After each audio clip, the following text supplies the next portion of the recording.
ሩታና አብርሽ ታረቁ። ልጃቸውን አብረው ሊያሳድጉ ተስማሙ። ጽጌ አስታረቀቻቸው።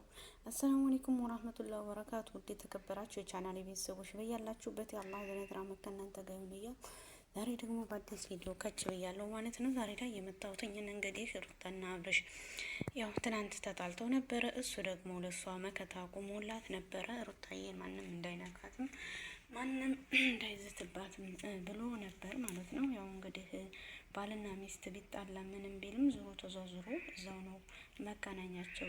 መገናኘት የትም አይቀርና ማለት ነው። ዛሬ ላይ እንግዲህ ደስ የሚለው ነገር ሩታና አብርሽ ጽጌ ከአዲስ አበባ ወደ አሉበት ሀገር ሂዳ እንግዲህ ማስታረቅ ሞክራ ሩታንም ደግሞ ከመሄዷ ለማስቀረት ሞክራለች። ከዛም አልፎ ተርፎ እንግዲህ አሁን ላይ ሩታ ግን ከሀሳቤ የትም መገልበጥ ወይ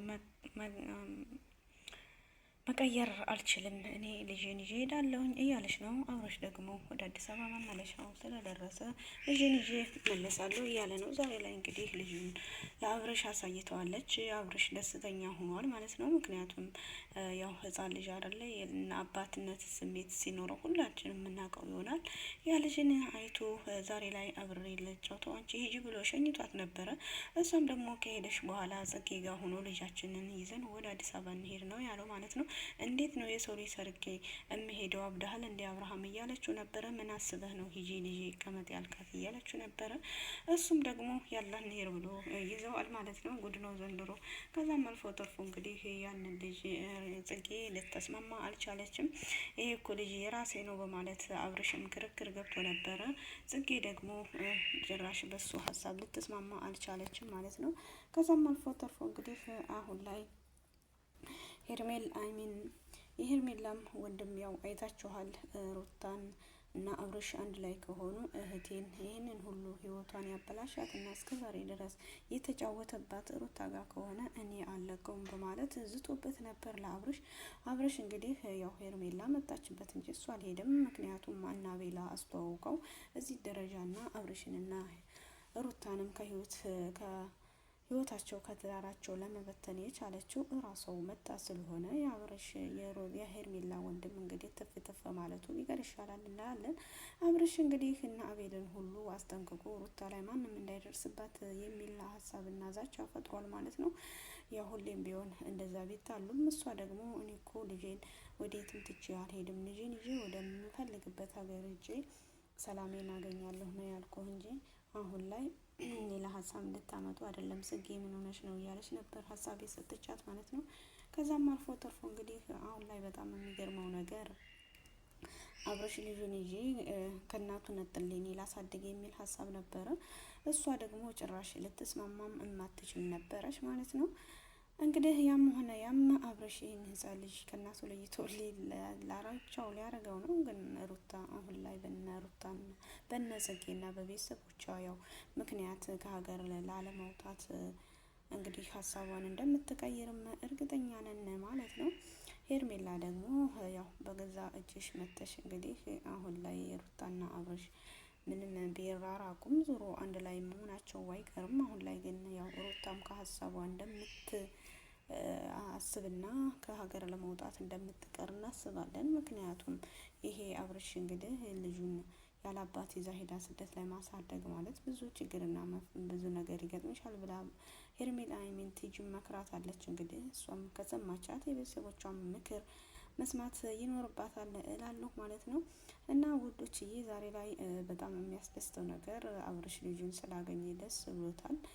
ከዛም አልፎ ደግሞ ለብዙ ሰዓት ከልጁ ጋር እንዲጫወት እያለ ነበረው ማለት ነው። ለማንኛውም ግን ልጃቸውን ፈጣሪ ያሳድግላቸው። ይሄ ገና 3 ወር ያልሞላው ልጅ አብርሽ ግን ምን ነክቶት ነው ከእናቱ ነጥሌ አዲስ አበባ ይዤ ሄጄ ላሳድግ የሚለው? እንግዲህ ጽጌም እዛ ቤት ከእሱ ጋር መኖር ካልፈለግሽ ለብቻሽ ቤት ይሰጥሻል፣ ግን ደግሞ ከሀገር ውጭም ይሄ የሚሄዱን ነገር ካንስል አድርጌ እያለች መክራት አለች ማለት ነው። ከዛም አልፎ ያው ባለፈው ጊዜ ሰምታችኋል። እህቷም ደስተኛ አልሆነችም። የአብርሽን ቤተሰቦች ደግሞ ሄርሜላንም ከአብርሽ ህይወት ውጪ እያለ ነበረ። ጋሽም ሆነ ወንድሙ ሁሌም ሩታና አብርሽን አንድ ለማድረግ እየተከራከረ ያለ ነው ማለት ነው።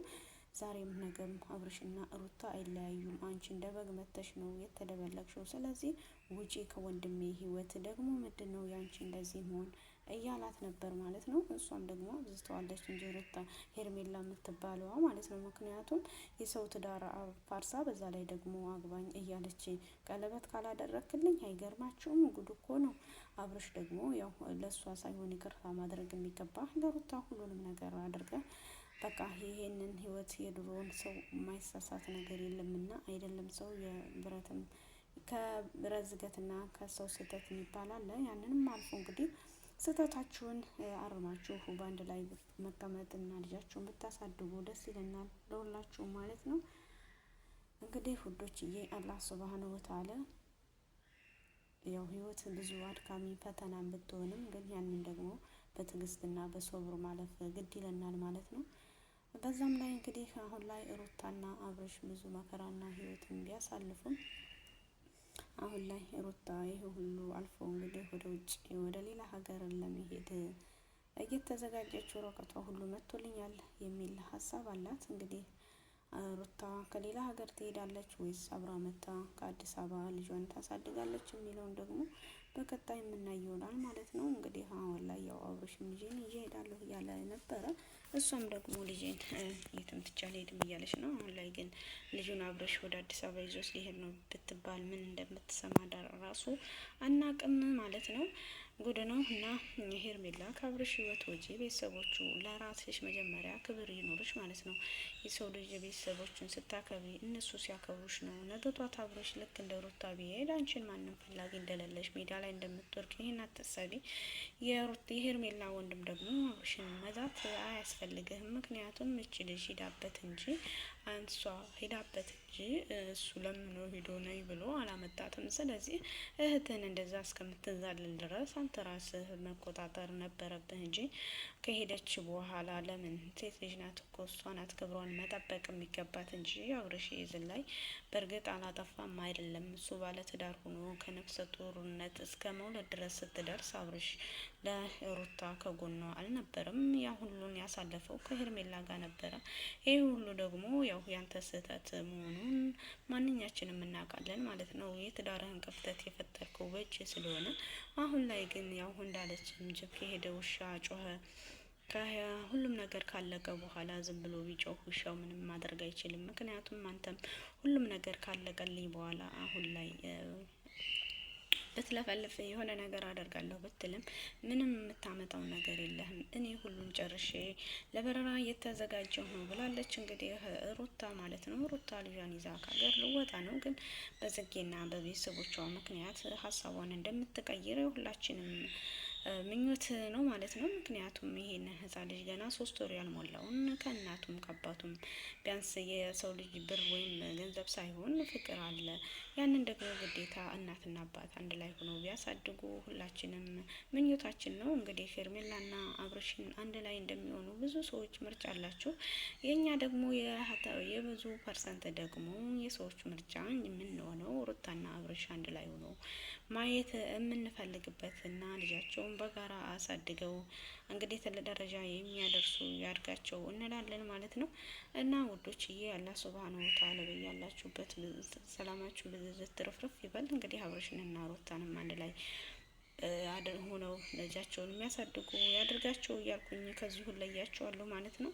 በያላችሁበት ሰላማችሁ ብዝዝት ትርፍርፍ ይበል። አላህ ሱብሃነሁ ወተዓላ ወጥቶ ከመቅረት ሁሉ እየጠብቀን እና በዚሁ አጋጣሚ ውዶች ያው ቪዲዮን የምትሰሙ ካላችሁ ሄሩዬ ስራ ከፈታይ በጣም ቆይታለች እና ስራ ፈልጎ አማነ እንግዲህ 9 ወር ጃዛ መቀመጥ ማለት በጣም ይከብዳል። እኔ እንጃ በሰው ሀገር ላይ ማለት ነው። እና በቃ አሁን ላይ ያው ረመዳን እየመጣ ነው። ሁላችንም አውፍ እየተባባል ህይወታችንን እንምራ እላለሁ። በተረፈ አላህ ሱብሃነሁ ወተዓላ ይጠብቃል ይጠብቃችሁ። ማሰራብነትንም ደግሞ ከጤናው ተመልሶ ወደ ጤናው እንግዲህ ከህመሙ አታግሶና ህመሙን ከሰውነቱ ላይ አጥፍቶለት ወደ መልሶ ስራው እንዲገባ የሁላችንም ጸሎት ነው። እወዳችኋለሁ። የቤተሰቡን ክፉ በስደቱ ናችሁ አትስሙ አላህ ኸይሩን ሁሉ ያሰማን እላችኋለሁ። ውድ ሀገሬ ልጆች ሁሌም በዱዓችሁ አትርሱኝ፣ እኔም ማራሳቸውም እያልኩ ከዚህ ወሰናበታለሁኝ። ባይ ባይ። አላህ ያክብርልኝ። ግን ቪዲዮውን ላይክ ሸር አድርጉልኝ። እንተባበር፣ ተባብረን ነው ሁላችንም ማደግ ያለብን ማለት ነው። ወዳችኋለሁ። መልካም ጊዜ